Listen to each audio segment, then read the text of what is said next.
gotta be in the picture. Nice to see you.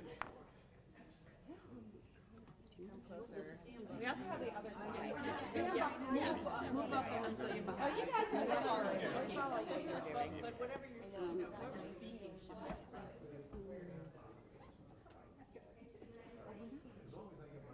Oh, we're not? We're just saying. We'll take your pictures. Because we're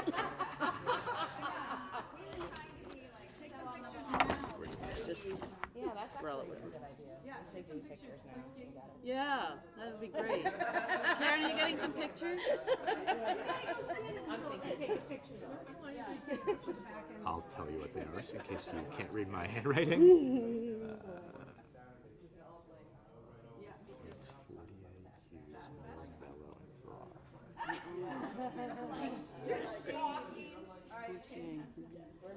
Great. oh, we gotta scooch in a little more? Yeah. Scooch in. No, you're good. Is that good?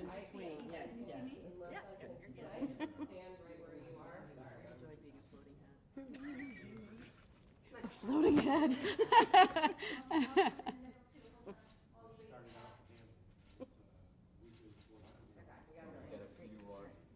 Great.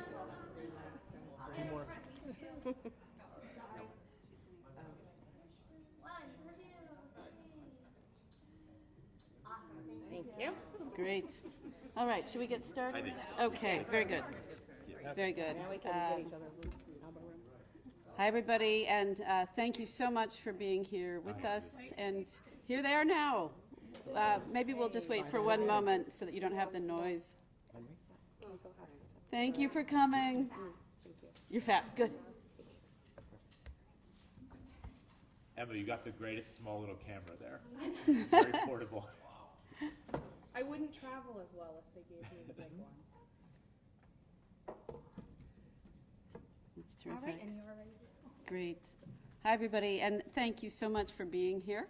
I'm Lisa Tepper-Bates. I am President and CEO of the United Way of Connecticut, and I'm proud to be here today representing my organization, the 15 local United Ways across Connecticut, and together with partners from the Connecticut Nonprofit Child Tax Credit Coalition. We are 24 organizations who work every day in every city and every town in Connecticut to help families in Connecticut make their lives better. And we've come together today to speak about the need for an increase in the Earned Income Tax Credit and for the introduction of a permanent child tax credit for our state. And yay!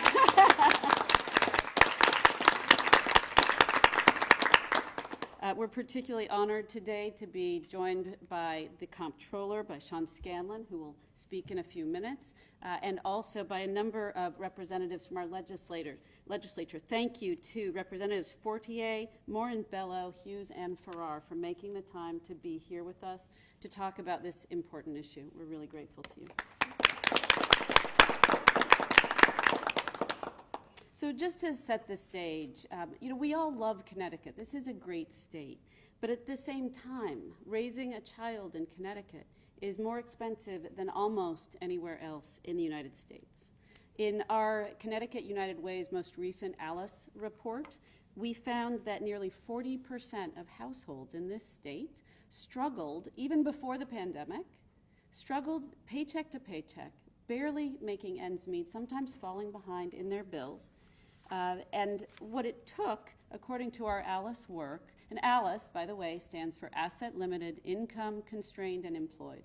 ALICE is a data-driven methodology to explain what it costs to live in a state like Connecticut.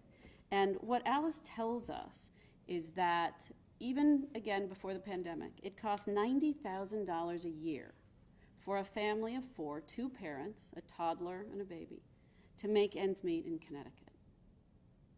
Adjusting for inflation, that same family now needs to make $110,000 just to afford the basics.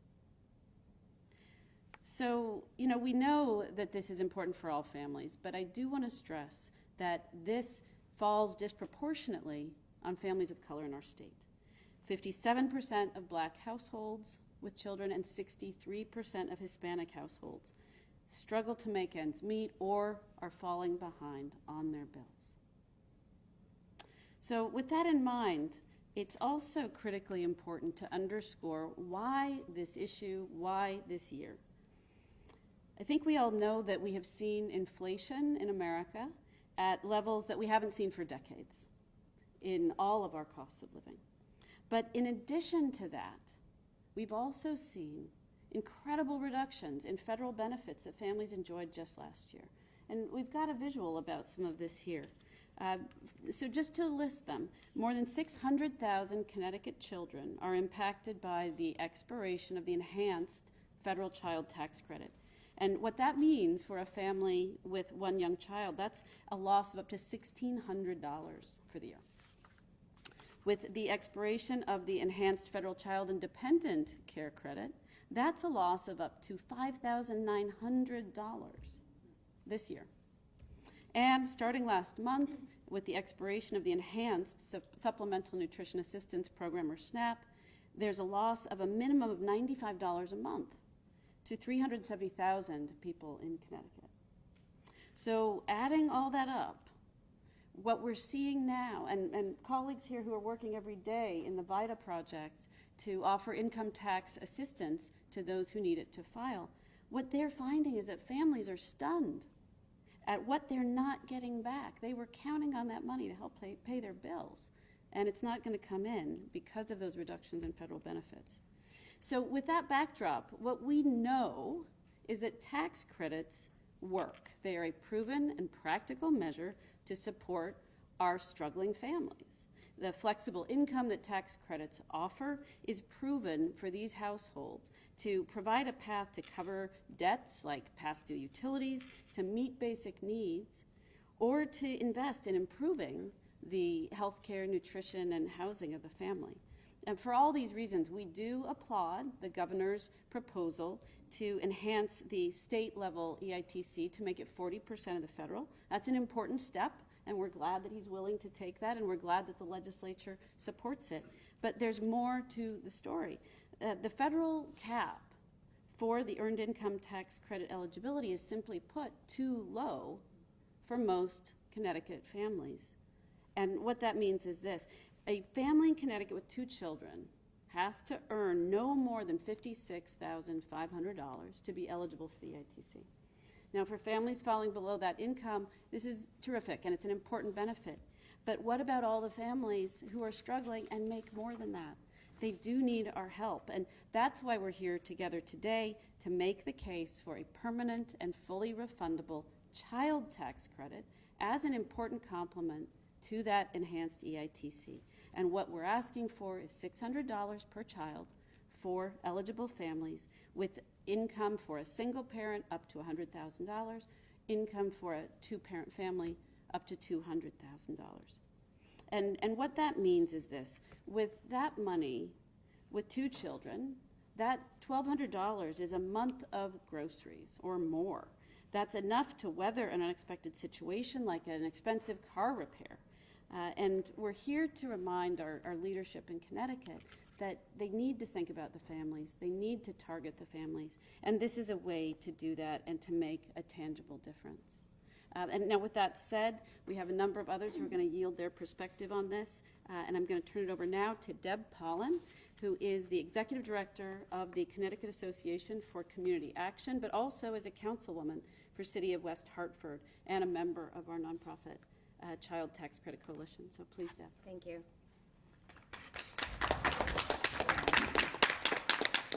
Thank you so much, Lisa. And again, my name is Deb Polen, and I am here in my role today as the Executive Director of the Connecticut Association for Community Action. We work with the state's 9 community action agencies, and they are our state's anti-poverty agencies. What that means is they work with about 200,000 people every year across our state and every city and town, and helping them to remediate the effects of poverty. Ultimately, our goal is to eliminate poverty here in Connecticut and across the country. The EITC and the child tax credit are not going to eliminate poverty, but they're a piece of the puzzle for families here in Connecticut who are struggling to meet the needs of their kids and their families every day. And just these everyday needs of rent, paying for utilities, paying for new shoes for school, and all of the other everyday things. And then once in a while to be able to have a little extra something nice. And we know when we had the enhanced child tax credit on the federal level, it worked. It brought hundreds of thousands of people out of poverty. To eliminate that on the federal level, to eliminate that enhancement was a policy choice.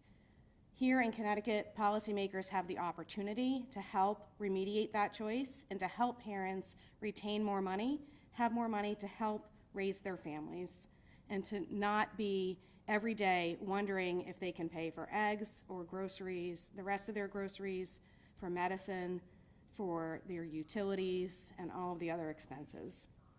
We see people every day at the community action agencies, and they're coming to us for help, and we're able to provide that help. We're able to get people enrolled in SNAP. We're able to help get people child care as needed. We're able to help get people enrolled in energy assistance and lots of other programs.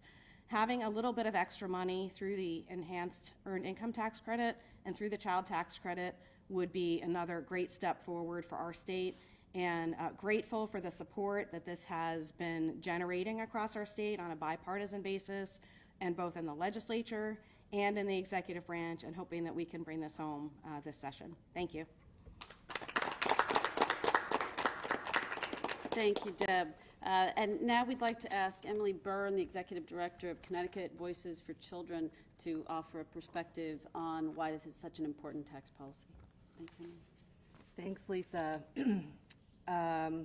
We got the blue memo, apparently, Deb and I, but blue blazer memo. Connecticut Voices for Children is proud to stand with this coalition.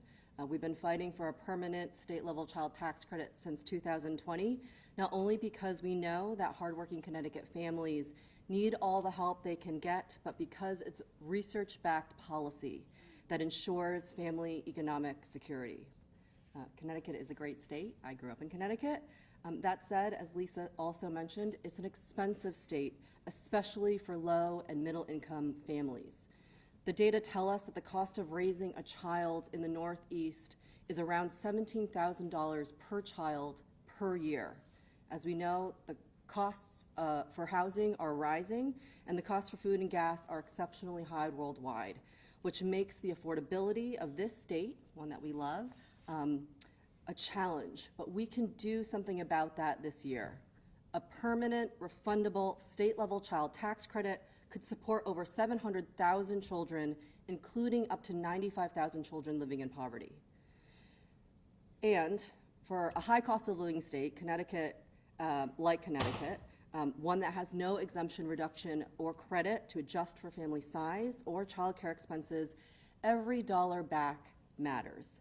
And a CTC is the most effective credit we could provide that targets families with children. I know that a lot of policies are being debated this legislative session, and they're all good and are worthy of being funded. Personally, I think that we should be growing the pie rather than having hardworking Connecticut families begging for crumbs.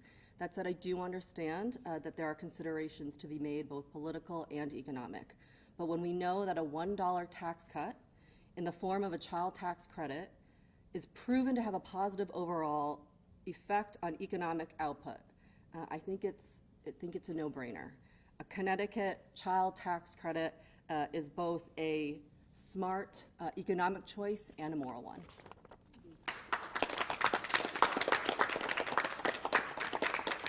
Thank you, Emily. Well said. And now it's my privilege to introduce Sean Scanlon, the Comptroller of the State of Connecticut, who has been an incredible champion for families, including in his time in the legislature, and continues to be a voice for families who need our support. Comptroller. Thank you. Well, good morning, everybody. Last year, we did a historic thing in Connecticut and passed the largest tax cut to working and middle-class families in the history of our state. $95 million worth of assistance that got to families like the one that I grew up in, raised by a single mom here in Connecticut, where every week was a struggle for her to pay the electricity bill and to make sure our rent was paid and to make sure there was food on the table. And for people like my mom, tens of thousands, hundreds of thousands of people across Connecticut, they're sitting around a kitchen table right now figuring out how they're going to make it work in this economy. And what better way for us to tell them that we hear them and that we value them and that they're an important part of the state that we all love than to once again deliver that tax reform to them, and not just in a one-time renewal of a program, but to make that permanent. Monday is tax day here in Connecticut, and on that tax day, there will be a lot of people who are thinking about either how they have to pay more taxes or they're not getting a refund that they were counting on, that they were maybe hoping was going to be there for them to handle some of the responsibilities that they have. We're sending a message to them today that we understand you and that we and this coalition are going to keep fighting to make sure that a child tax credit is a reality here for the parents of Connecticut. Now, as somebody, like I said, who has some lived experience of having grown up in a family that would benefit from this, I also have the benefit of the fact that I fought for 2 years to pass a child tax credit as the chair of the Finance Committee and was really proud to work with our governor and my colleagues in the legislature last year to pass the rebate. And that was a significant boost to a lot of families, and you're going to hear from some of them in a second. But I traveled across Connecticut last summer as we were promoting this because the deadline to sign up was last summer and people had to sign up to receive the $250 per child tax rebate. And at every event that I went to talk about this, I would ask the parent that I would meet what it was that they were going to plan to use that money on. And without exception, every single one of them told me something that was an absolute essential for their life. They were going to buy diapers or wipes for their kids. They were going to pay the food bill that they were seeing increase because of inflation. They were going to pay their rent, something that some of them had been behind on. And this $750 that they got for having 3 kids was a lifeline to them at a critical time that they needed it most. We have an opportunity here in Connecticut to build on the success of what we did last year, what we did together with the governor, with the legislature, to make sure that the people of Connecticut know that we are always going to be fighting for them. People in Connecticut that are on the low and middle income spectrum of the tax table pay a disproportionate amount of the tax burden in Connecticut, something that we and many people in this coalition have tried very hard to fix. This is a way that we can fix that, because it is wrong, in my personal opinion, that somebody who is middle class and working their butt off pays higher taxes than those at the highest levels of the income spectrum. And one way, short of actually fixing our tax code, which I hope that we find a will to do at some point, is to deliver yet another humongous tax cut to those working and middle class people in Connecticut.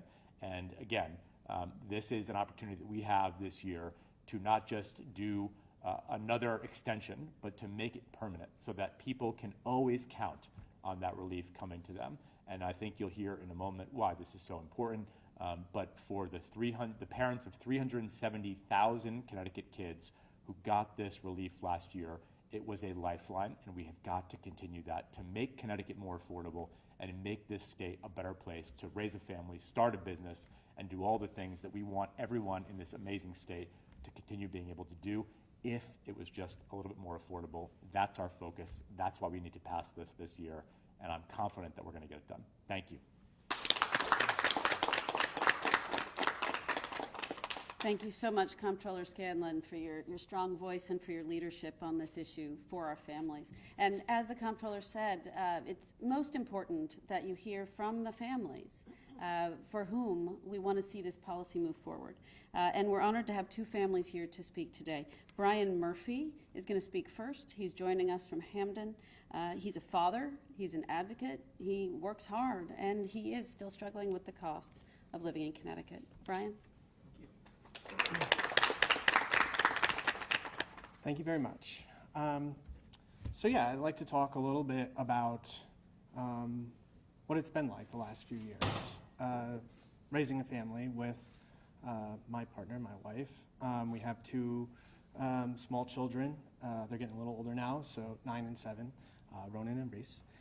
And we've been through a lot of changes. I will say, I'll start with where we were a few years ago, right before the pandemic. I worked for a cable company for 13 years, had a really comfortable corporate position, and was doing well, had very flexible hours, which was great because my wife is in healthcare. She does occupational therapy and rehab centers, and it's not as easy for her to walk away from her patients. So we were doing pretty well. Not great, but we were doing well, and we were very comfortable. We were able to support our children, we were able to give them the time and attention, and give them the things that we thought that they needed, especially when they were very young. And we stretched it thin. We give them a little bit of extra pre-K. We could use some pre-K, more available pre-K as well. But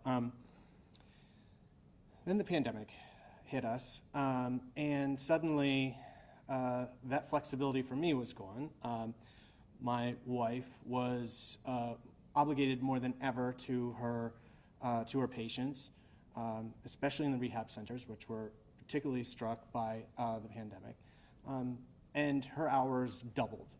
In the meantime, the kids were left out of school, right? And I was locked out of my office. So I was home with them. I had more work than ever. Working for cable, we provide internet for folks. Suddenly we're doing everything we can to try and get people signed up to get their kids available to learn online.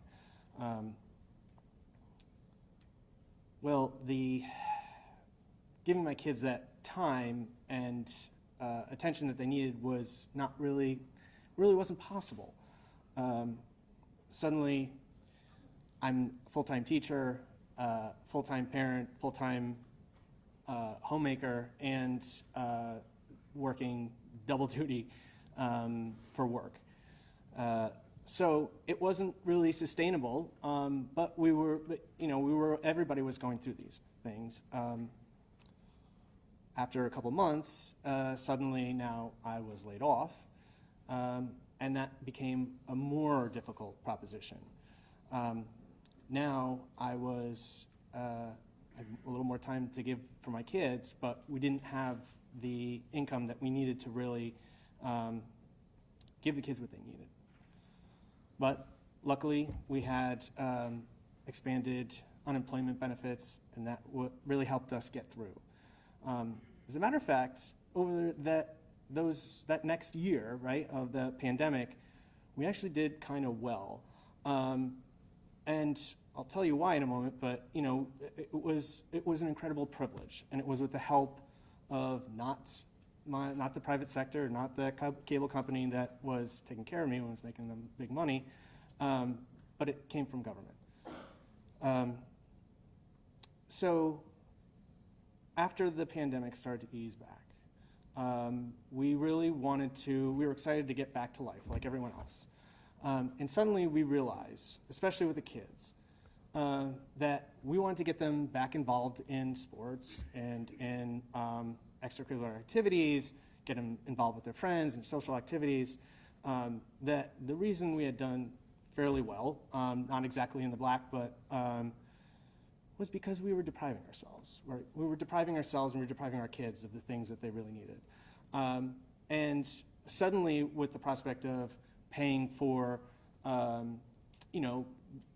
not always being able to make food at home when you're doing extracurricular activities, having to try and sometimes do that on short notice. Sometimes you have to eat out.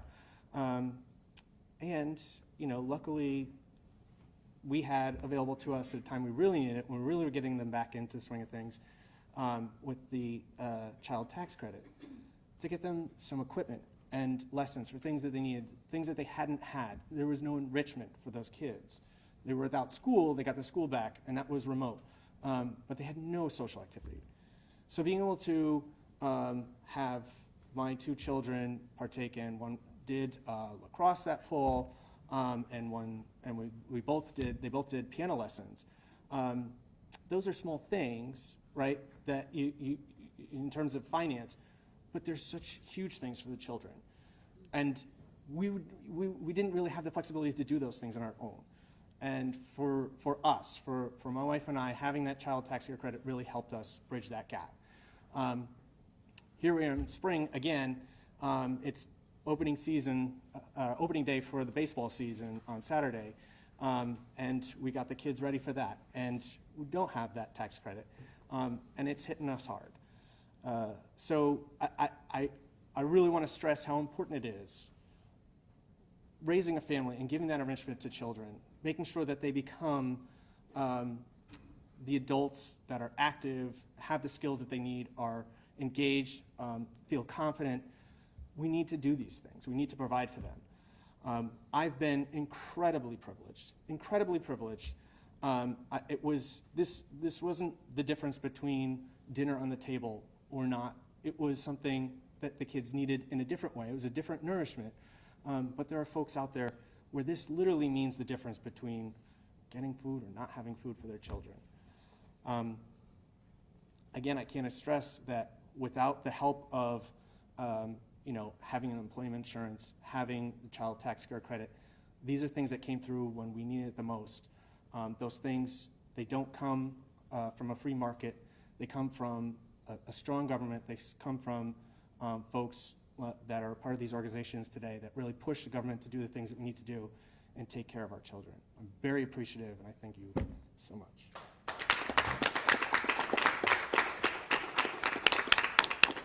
Thank you, Brian, and thank you for that reminder that our policies are our values, and what's in our budget represents the values that we want to hold as a state, and we hope that that's consistent with putting families first. So our last speaker today, also a parent, is Adasia, who is a working parent and Manchester resident, who is also going to share her perspective on why that extra flexible income and a child tax credit is so important. Adasia? Thank you. Well, I want to thank everyone for having me here and allowing me to speak on how the child tax credit influenced my life. When I was receiving the child tax credit, I had lost my mom.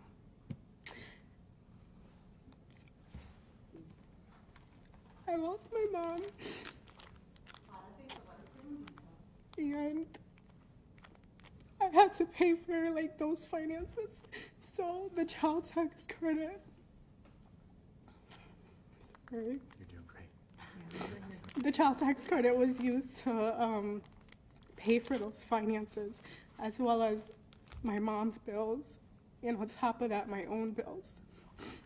So I don't know what I would have done without the child tax credit, because the child tax credit was a big help for me and my family.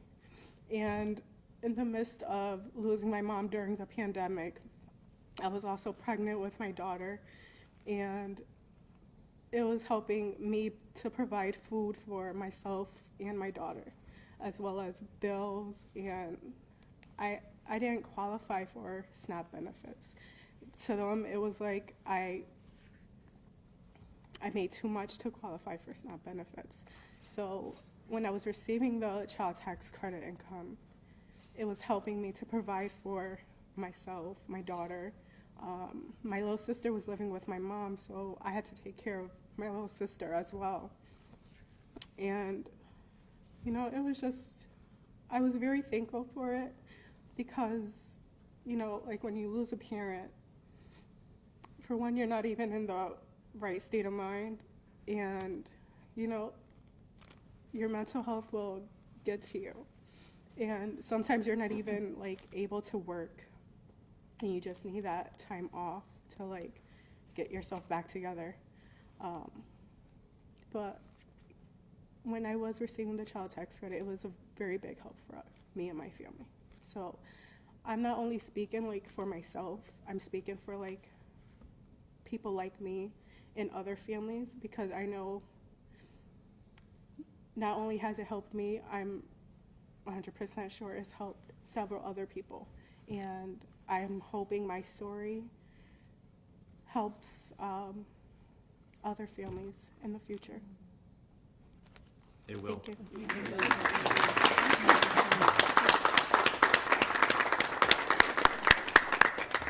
Thank you, Adasia, for sharing that. And that's why we're here, because too many families in our state are struggling just to pay the bills, to keep the lights on, to put the food on the table, to maybe afford sport for their kid. And we believe this is a state that can do better by those families. We believe this is a state that can offer more support. And we believe in practical and proven measures that work. Enhancing the EITC is a great step. We want to see that happen. 40% of the federal for the state of Connecticut. We're glad to see that. And we need the child tax credit to provide that targeted support for families like the ones you heard from who need that help to live a little bit more comfortably in this very, very challenging state. We love Connecticut, but we've got to do more for our families. So thank you to everyone here. This is a broad coalition. We're grateful for the support of representatives in our legislature, and we hope to see this important policy implemented this session. Thank you very much, and we'd be glad to answer any questions. What are we seeing so far in terms of update with this moving through this session? What kind of support have we seen, and what's the status of that right now?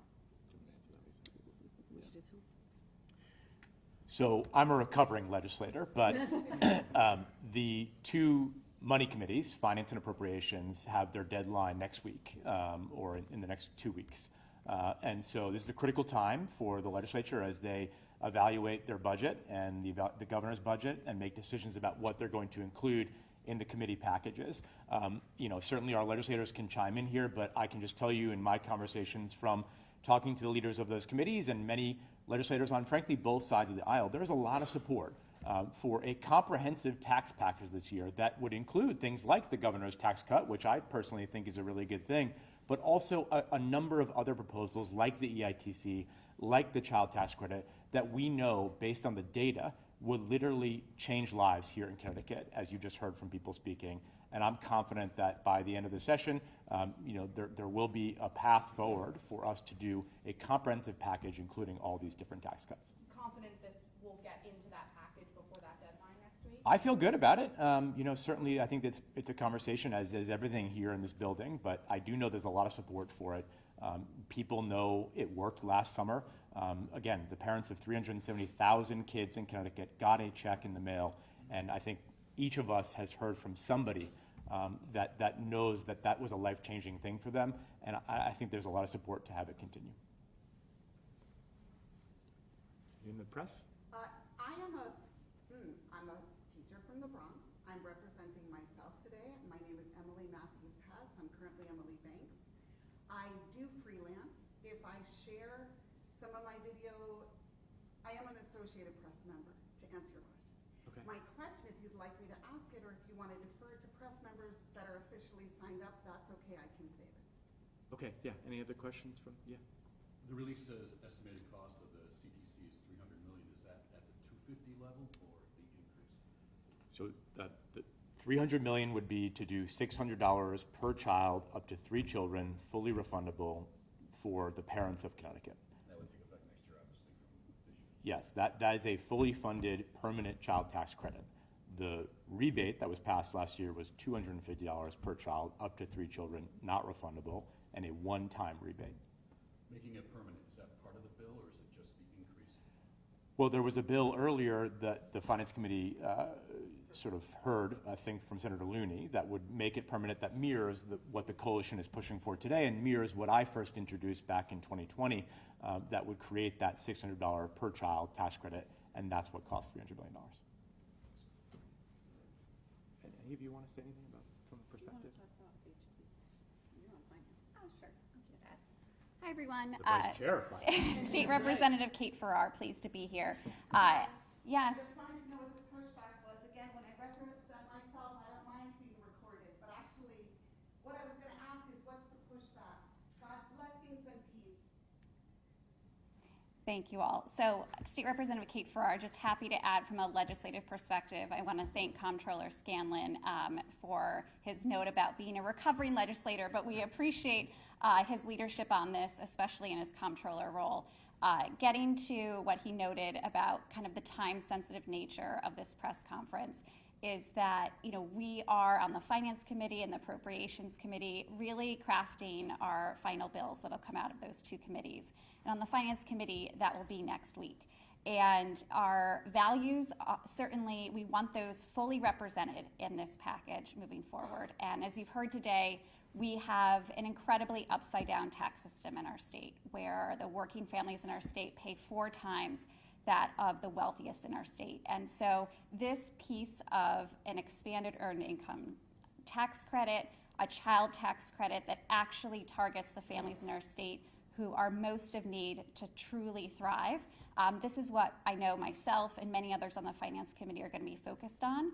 And I'm hopeful, but there's lots of conversations to be had. And I know myself and many other members will be trying to talk with colleagues to make sure that this gets over the finish line next week. Thank you.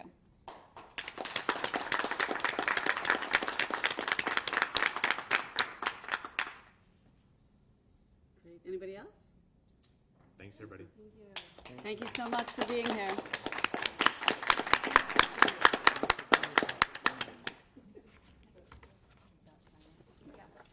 Thank you for your time. I know how busy you are. Yes, I know you brought Rob in. Thank you, Kate, for speaking. Yeah, of course, of course, of course. All right, fighting a good fight. Yeah. Thanks.